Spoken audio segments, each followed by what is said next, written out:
So it turns out this movie is not the movie I thought it was. And the movie you thought it was? I don't have an answer for you. I don't even know if the movie I thought it was is a real movie.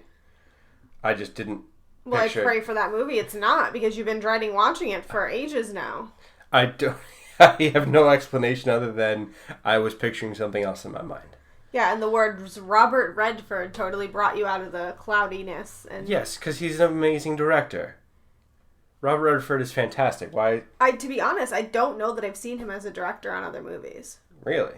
I mean, I don't know. I can't think of things off the top of my head, but I do know I've enjoyed a lot of his movies where he's either directed or acted in them. Well, I remember him acting, but which he's... Apparently not doing anymore. No, apparently he retired 2 days ago? Something like from that. acting? Which is oddly apropos. Yeah, weird timing considering it was posted, well, at least I saw it posted the day after we watched this movie. I don't have an explanation other than we're really that good at things. We're predict just so the future. timely. Yes. Okay, you should probably mention what movie we're doing. The movie that we're doing this week, which I unfairly criticized, is called Quiz Show. Directed by Robert Redford, Directed by Robert Redford. I'm Tyler. I'm Shay. And this is Cinematically Correct. So, the movie is about the quiz show scandals from the mid to late 1950s, where they gave out answers to contestants to help them win. And it follows one particular case of this, Charles Van Doren, through the show 21, and goes through the whole Senate hearings. And apparently there's a big to-do, and they do some kind of investigation that ends the movie. That's basically it. It's the whole process of following the scandal. So, where do you want to start? Well, the beginning of the movie would probably be a good idea. Great. So, the beginning of the movie, it starts with Sputnik in the air, and then... In a Chrysler with pigskin seats. Oh yes, the weird car scene that had nothing to do with the movie. I don't know. Weirdly descriptive car scene. Almost sexual with the car. It was really... I mean, it was a great car. It was a gorgeous car. It was not as nice as the Mercedes we saw later in the movie, but... No, but somebody really liked cars that was involved in this movie. I don't know why there was this weird fascination with that car. I don't know. But the guy that was in the car, you said you knew him from somewhere, and I could not place him. Yes. So, Robert Morrow, I've seen him in a couple things, most notably the TV show Numbers, where he plays an FBI guy with his brother. Pretty similar to what he played in this. I mean, he wasn't FBI, but... Well, he worked for the United States government in terms of, I think, for Congress or the Senate for judicial oversight or something. I know he was a lawyer. Anyway, back to the movie. Can I just say that I'm very thankful not to have lived in the 50s. Why? It seems like it'd be perfect for you. Stick-shift cars, wooden TVs. Why would I want a wooden TV, first off?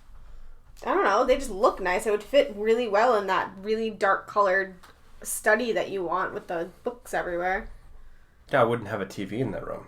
But it would look great. No, it would just have a library with, the... It would still look great. That's not my point, what you'd have. I'm saying it would look great. I don't know. I just don't want a wooden TV. I want a state-of-the-art, nice flat-screen TV that's the size of a wall, not a tiny little box that's the size of a microwave. Okay, sorry, snob. Anyway, go on. Well, I realized watching this movie that I appreciate a lot of the amenities. So the movie starts off with Herb Stempel, who is apparently a savant, from what it looks like. He just answers everything in his machine. A Jewish savant, but sure. Well, what does that matter? It matters because of later in the movie. Well, I guess, but... So he just answers all of the questions, and he just seems like a monster and an unstoppable person. Right. And they show that, everybody tunes in to watch him as he beats... I think he was on for, 16 weeks or something like that. And it's sponsored by this really weird tonic, I guess. I don't know. We don't have tonics anymore, do we? Tonic water? No.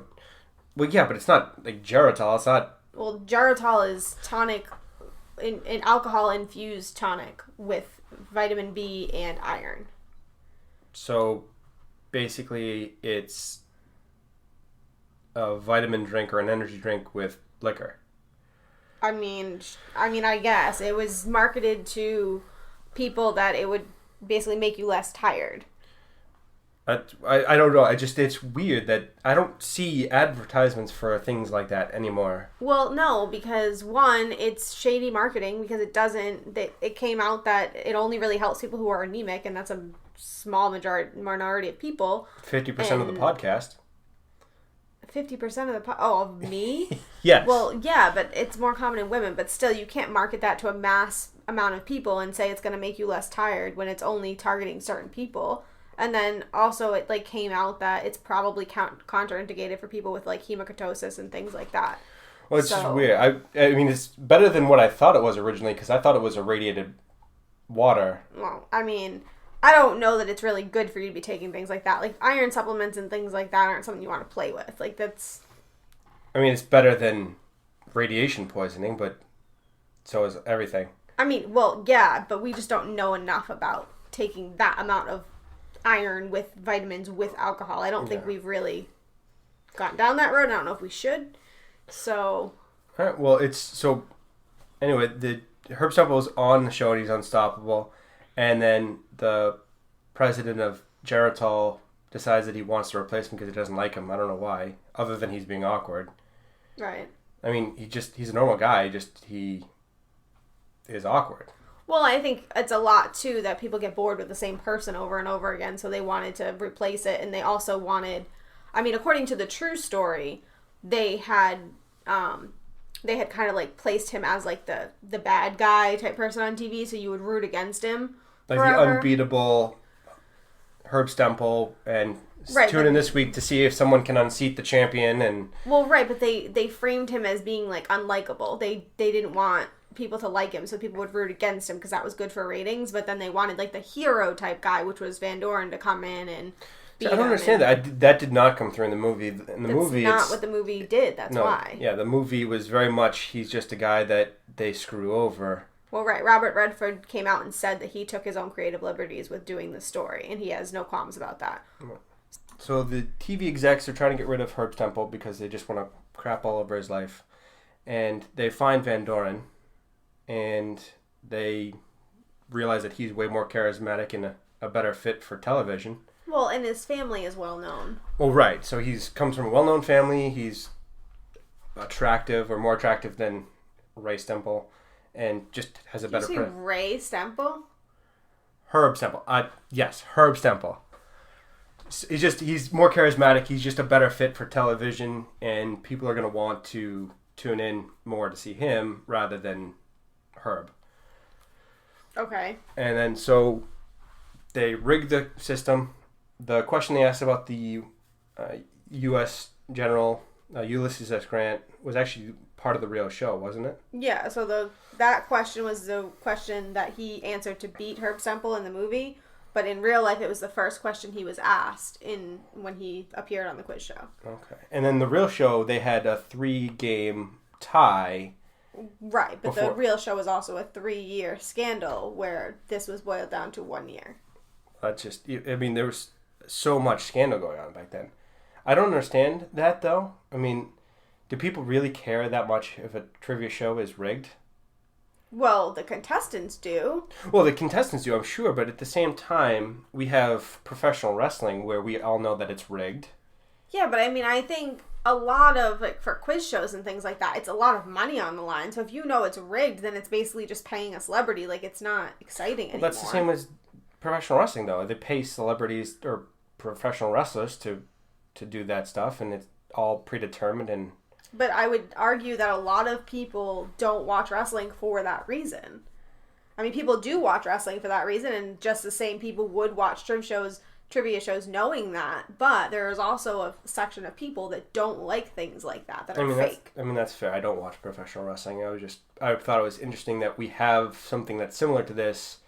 That's like saying with reality TV nowadays, I don't watch it because I don't like seeing fake crap that I know is choreographed. But I know people who enjoy it because, so what, it's choreographed, it's still fun and whatever. So, I mean, I think it just depends on who you're trying to appeal to. If you're trying to appeal to a greater audience, then... whole country rather than just a... Right. Okay. I mean, I guess that's fair.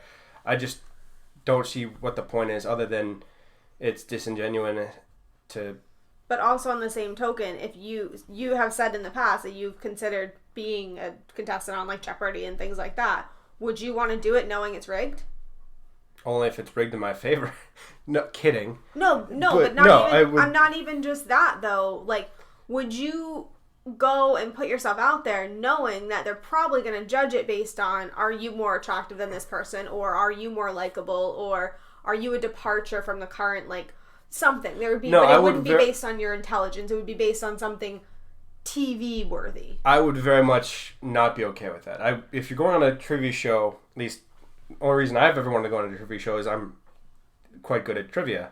Right. For no discernible reason other than I just remember things. Well, and a part of the appeal of game shows is that regular, everyday people can win money and change their lives. Right. Rather than now it's another place for pretty celebrities from LA to further their career. Like, that's not pretty really... people that are being fed answers to make them look smart when they're not actually smart. Right. I feel like that kind of kills the appeal of actually trying for these shows. So now you're going to have the same subset of people that you have on reality TV and all this other stuff, and it's going to dilute the It's just more of genre. The same, and it's just not right. what it was intended to be.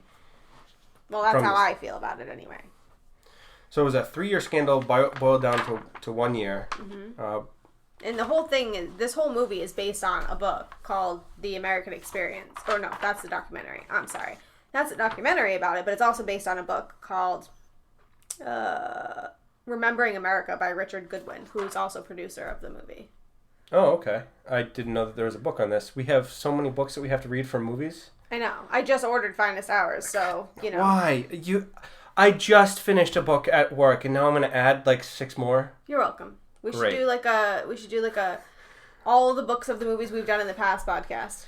Well, going through them all. I did just finish Clockwork Orange, which you've already done. Well, that's what I'm saying. We should just do it. So if you guys want to see that and you want to hear a podcast of all the books of the movies that we've done, we will do a special episode. Just let us know that that's something you're interested in, because that's a lot of... Because we do order all the books because we're crazy. So that's that. So Charles Van Doren wins by cheating, and it's weird because they approach him and they ask him, how would you like to be on 21? And then they ask him if he's okay with cheating, essentially, but they phrase it like, well, how would you like to be the person that wins, and how would you like to answer questions you already know the answers to?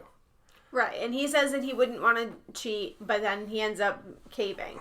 But the real life story doesn't seem like he cared all that much about cheating. I mean, like, yeah, he had like a little bit of qualms up front, but it doesn't seem like there was much pushback. I would just be really upset if I had told someone I'm not interested in cheating from the movie. Like, that's what he says in the movie. He says, I'm not interested in doing that. I'd rather try to beat him straight up. And then they go ahead and cheat without your permission by asking questions I already know the answers to. In fairness, that was the show, though. He wasn't the only person they cheated for, so. No, I understand. I don't know if I would be the type of person that would answer incorrectly out of spite at that point. Like, just because I'd be mad at them. Yeah, you'd turn down that kind of money? Come on. Well, I mean, it's not that much money. It was a good amount of money, but it was not... It was a decent amount of money for the time, and also, he's a teacher, so I'm pretty sure he didn't want to put his intelligence on the line either. And have the kids be like, well, I mean, you did teach us about that. You don't know, because they did tailor the questions to him. So... That's fair. He was a literature professor rather than a Civil War professor. Well, right, but they were questions they knew he knew. So I'm pretty sure he didn't want on live TV to look like he didn't know these things. So, anyways. So, he goes on a run. He loses to some woman, I guess, which was also another three episode tie. Which, how did people not realize that a 3-episode tie every time they unseat a challenger or the champion is not rehearsed? Like, every time it happens, they tie 3 times, and then... I mean, at the time, though, they probably weren't looking for that kind of thing. Like, yeah, we'd be suspicious because we're so used to things being choreographed and whatever that we'd notice it. But, I mean, if you're not really looking for patterns like that, it might just seem like, whatever, it just happened. Like, whatever. But you kind of missed, like, the fact that Herbie is not on board with this unseating at all. And he gets so pissed off that he basically threatens to sue them.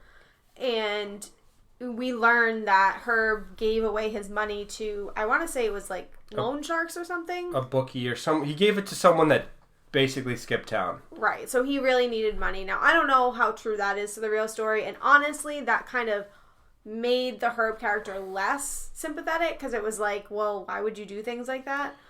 Well, it's book smart versus street smart. So he's book smart because he's very awkward and a nerd, and he has to retain all the answers and so forth, but he doesn't have common sense. So he gave his money to a bookie instead of putting it in a bank or investing it or doing something with it responsibly.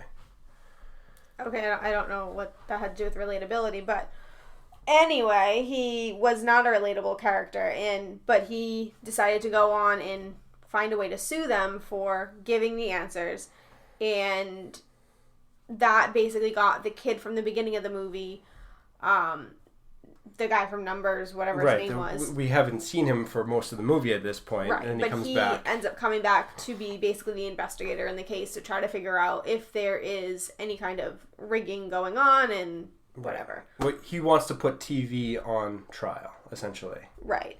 And during that time, he becomes friends with Van Doren. Right. And he basically, tries to frame the investigation around him so that he doesn't have to question Van Doren or put Van Doren on trial. He says basically the contestants aren't the enemy here.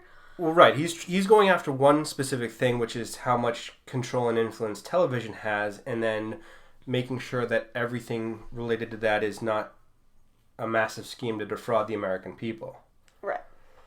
Which is different than someone getting answers and winning a bunch of prize money. Right. Like that, he doesn't care. Right. So he does that.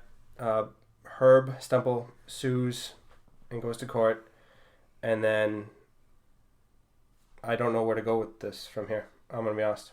I mean, that's really the whole movie. I mean, that's basically what happens.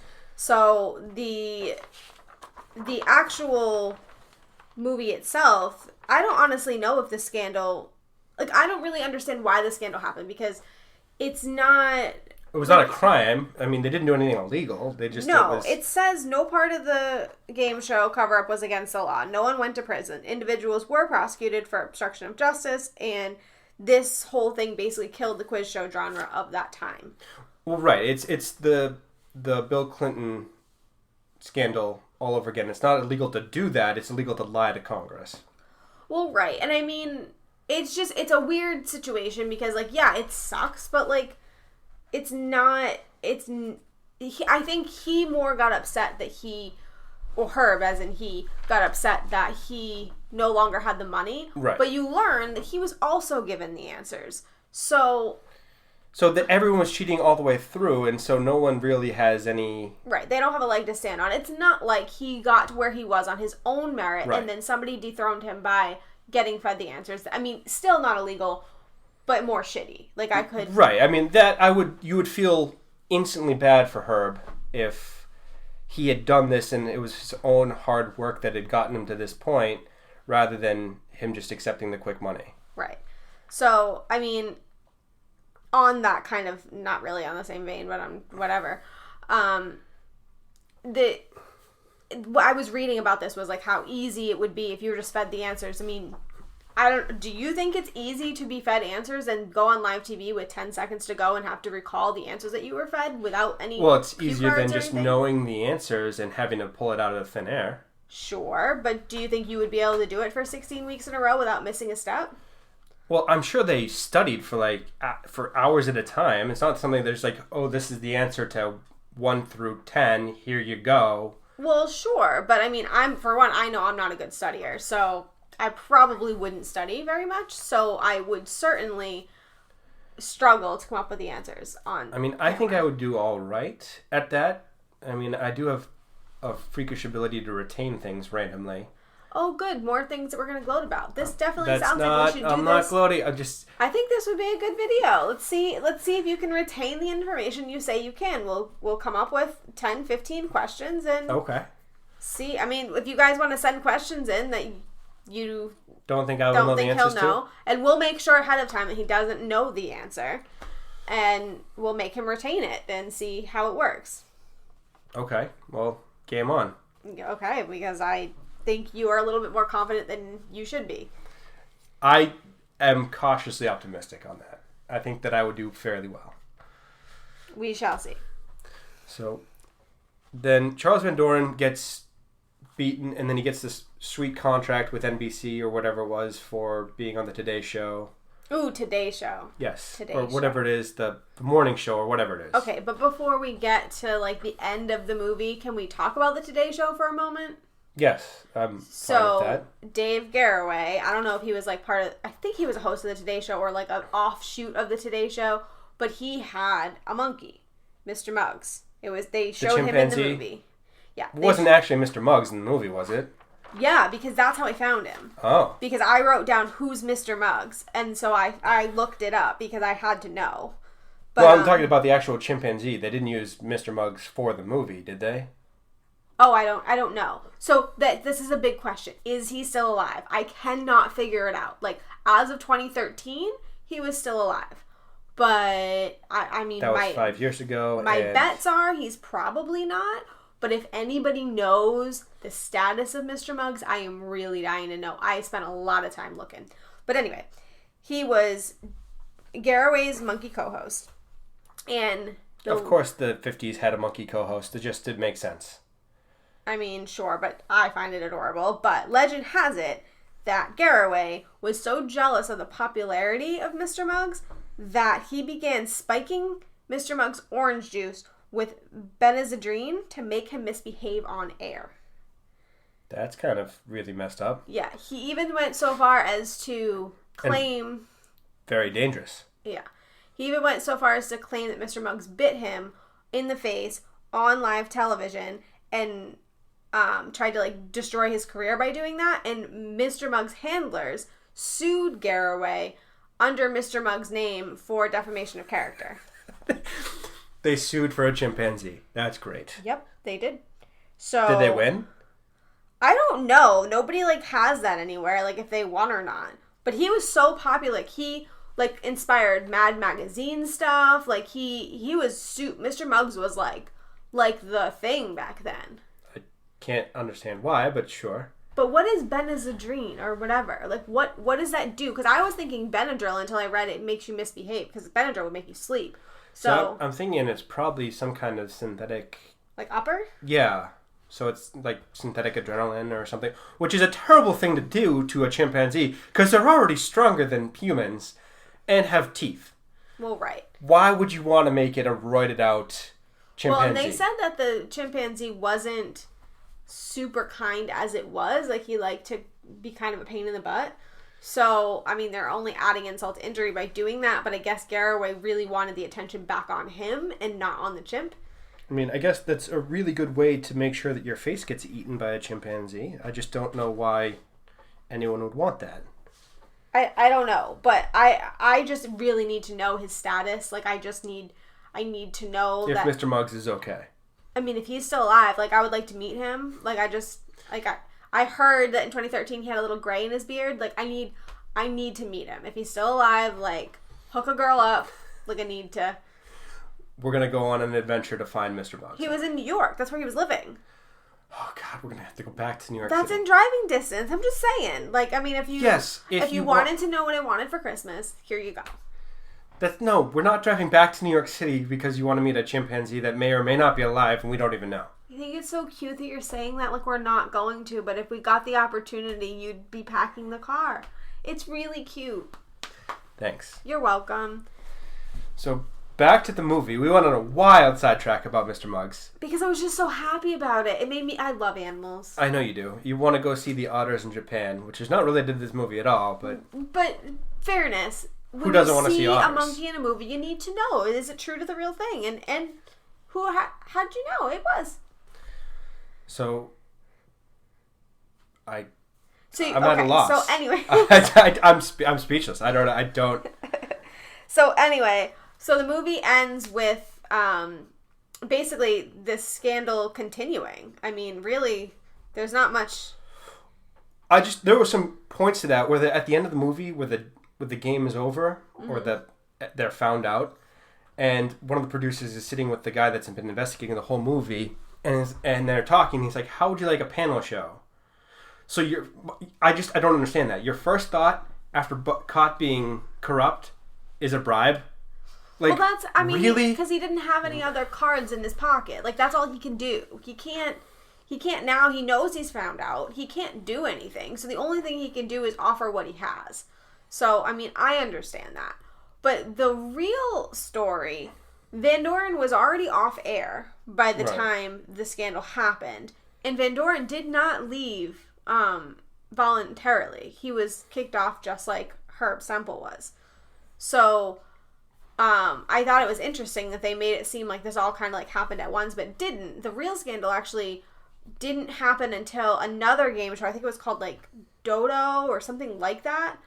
Yeah, it was Dodo. There was actually 5 of them. Dodo, the $64,000 challenge, 21, the $64,000 question, and then Tic-Tac-Toe. Right, but I believe Dodo was the one that started the investigation that Herb wanted. Well, so Herb had been saying this for years, apparently, and then... He published something. Yeah, and then Dodo was found out to actually be a rigged television show, and then they're like, wait a second, he's been saying this for years, it was true for this one, maybe it's true for the other ones. Right. Can I just ask a question? What was with $64,000? There's 2 game shows with $64,000 in the title. Why? I don't know. Maybe that's like a...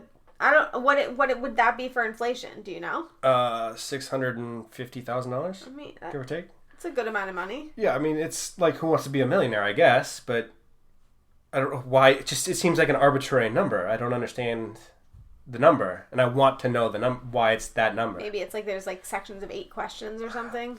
I don't know. But anyway, that's not really relevant.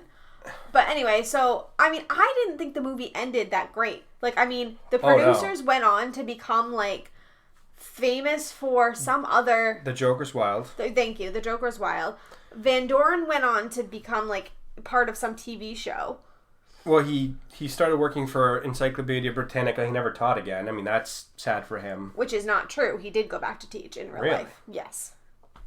Well, he finally spoke. He stayed silent about everything for a very long time, but then he finally spoke in 2008 and was, I don't know I think it was interviewed by the New Yorker, so I read the article, and he did actually go back to teaching. So. Okay. Was it Columbia?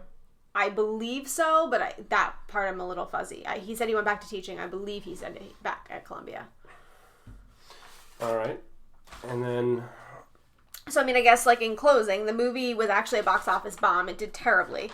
It made approximately $24 million, which sounds like a lot of money, but... The budget was $31 million when I looked at it. So they lost money on the movie. Right. It got a 96% on Rotten Tomatoes, though. It was number 10 on Robert Ebert's list of best films in 1994. What did it lose to? I mean, was that... Saving Private Ryan, 1994? I didn't look so. at the list. I don't know. But, I mean, Ebert, like, hates everything. So I was surprised that it even made the list. But, I mean, I'm not surprised that it's rated that high. There are 4 people that won the Academy Award in this movie. Ralph Fiennes. Right, and it won Martin Scorsese. The British Academy Film Award for Best Adapted Screenplay. Oh, there you go. I mean, so it was a very good movie. Right. I loved this movie. I very much enjoyed this movie. Despite what you thought. Yeah, well, I had a false opinion of it that was based on nothing, as it turns out. I guess so.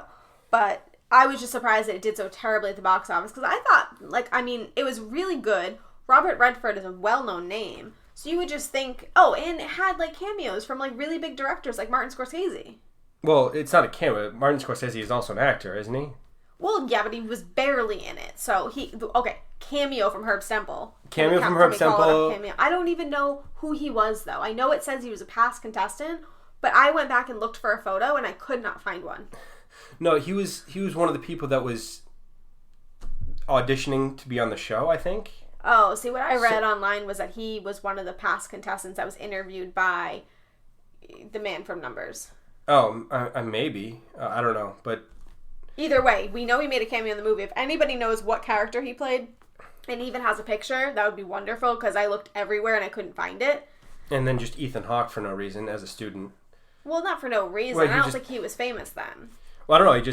Ethan Hawke was somehow in the movie for one shot saying, "Thank you, Professor." Mm-hmm. And then Was that his big break? Did we watch his big break? I don't think so. I was just really thrown by that. It was just, oh, that's Ethan Hawke. He's very well known, and he's just in this movie as a throwaway piece. I guess. But anyway, so what was your rating of the film? My rating for this film, I'm going to have to say 8 1/4. 8.25. I'm surprised. I thought you would have given it higher. Well, it loses points for not being the movie I imagined it would be. But the movie you imagined it would be would have gotten like a 2, so... But okay. Yes, that's true. I'd probably give it a 9, because I really liked the movie, and I like that it stayed really close to the true story. Like, yeah, they took creative liberties to make it more exciting for a movie and condense it, but for the most part, they stayed pretty true to the movie, or to the true story. They did. I really hated the ending. Just really hated the ending. But you can't change what actually happened in life. I know. They swept everything under the rug. No real consequences for anyone important. When you just... This type of movie, you want the people responsible to be nailed to the wall. But if people responsible had to pay for their actions and it was a real problem, we wouldn't have reality TV today. I don't have a problem with not having reality TV. Okay, but I'm just saying you should have known going into this that it was going to get swept under the rug. Oh, I mean, wouldn't we not have trivia shows like Jeopardy and Who Wants to Be a Millionaire? As long as they're not rigged, I guess it's okay. I mean, is Jeopardy rigged? I don't know. I don't think so. I didn't think so either. You're making me scared for my... Well, I think after this scandal, they actually put laws in place making sure that it had to be fair. Did they? I think so. Oh, now I need to look into that. Well, I thought I read that as part of the ending of the movie. Oh, okay. Well, in fairness, I was kind of dozing at the end there. I just want to say that Charles Van Doren confession, was that his actual confession that they read? Or was that scripted? No, it was from something else. I read somewhere that it was from something else, but I don't remember what it was. That's a shame, because it was fantastic. It was the best confession ever. Just fantastic confession. Yeah, I wish that I had known you were going to bring that up, because I had read what it was, and then I... Lost it? Well, I didn't write it down because I didn't find it interesting. And I did find it interesting that he said TV is going to get us at the end. Robert Morrow, he's like, we didn't get TV, they're going to get us. Well, facts. Yeah, I mean TV won. Great for foreshadowing there, but anyway, so anything else you want to add to the movie? I think I've thrown everything that I could possibly throw in here. I mean, I don't have a whole lot else to add. No. I'm sad that we didn't talk more about Geritol, but, maybe it'll come up in another movie. No, we spent 20 minutes talking about Mr. Muggs, which is also... My heart. Anyway, so next week we're doing... Train to Busan. We have done the paintball video that we have been owing for life, so that is out. It came out yesterday. We also did the skateboard punishment from Walter Mitty. That came out last Friday, so those are both up. But, of course, we're still behind because we haven't done... the punishment for the paintball video and the Finest Hours video, and now we're going to owe you this video. So we're behind, but we're going to get there one day. We do have a plan.